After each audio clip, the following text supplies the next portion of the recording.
Hey everyone, and welcome. Today, we're going to crack open nature's blueprints. We're going to dive into the why. The incredible engineering that explains why animals, and yet that includes us, are built exactly the way they are. So, you ever wondered about that stuff? Why is a fish breathing so fast? And why is a frog's heart so different from yours? Well, these aren't just trivia questions. They're actually clues to these super elegant solutions to the fundamental problems of survival. Let's unpack the blueprints, and you'll see just how ingenious nature can be. All right, first up, let's talk about the most basic thing pretty much every animal needs to survive: oxygen. It's this universal challenge, right? But how you solve it, well, that totally depends on where you call home. Okay, so think about it. For us, here on land, oxygen is everywhere. It's like 21% of the air we breathe. Super easy to get. But if you're underwater, whoa, it's a totally different story. The oxygen is dissolved, and there's way, way less of it. And that one little fact, it changes everything. So what's the result? Well, it means a fish has to work incredibly hard. It's constantly pushing massive amounts of water over its gills, all just to get the same amount of oxygen that we get from one single easy breath. So yeah, that's why they look like they're breathing so fast. Because they are. It's a non-stop fight to survive in a world where oxygen is scarce. Okay, so you've got the oxygen. Great. Now what?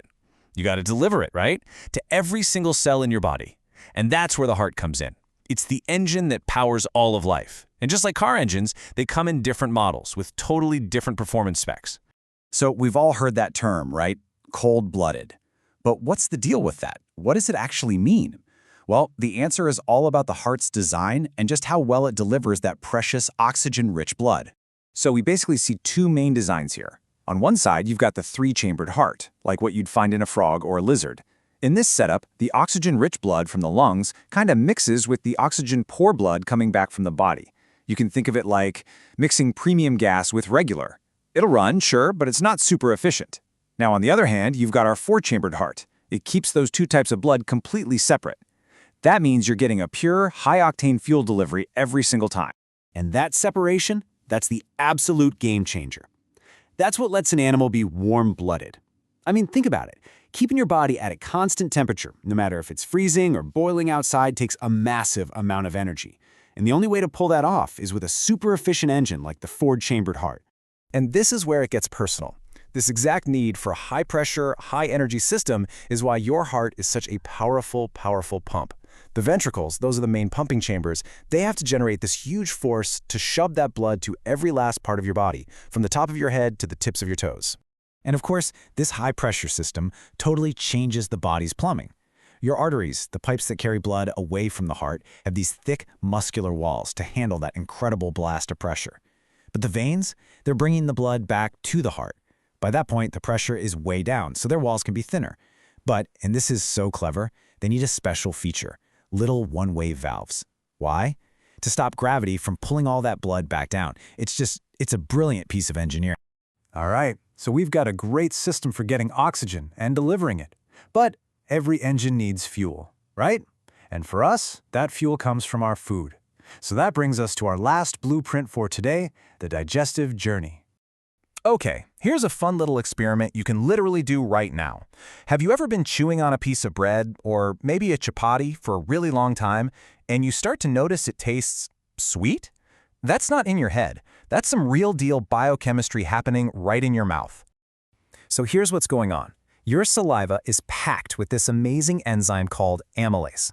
Its one and only job is to attack starch, which is just a big, complex carbohydrate, and start breaking it down into simple sugars.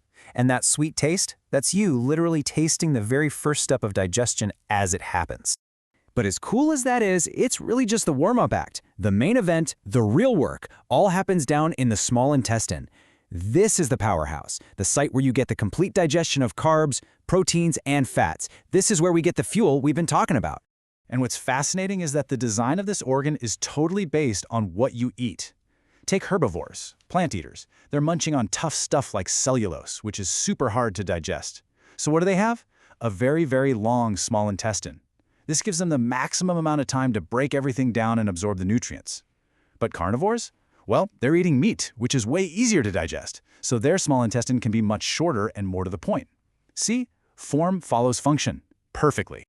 So when you step back and look at the big picture, you start to see that biology isn't just a bunch of random parts. It's this beautiful, interconnected set of blueprints. The world you live in shapes how you breathe. Your energy needs decide what kind of heart you get, and what you eat dictates your entire digestive system. It all fits together like a perfect puzzle of survival.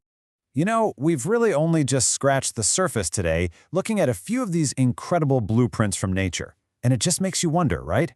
As you go about your day and look at the world, what other whys are out there just waiting to be explained? Thanks so much for joining me.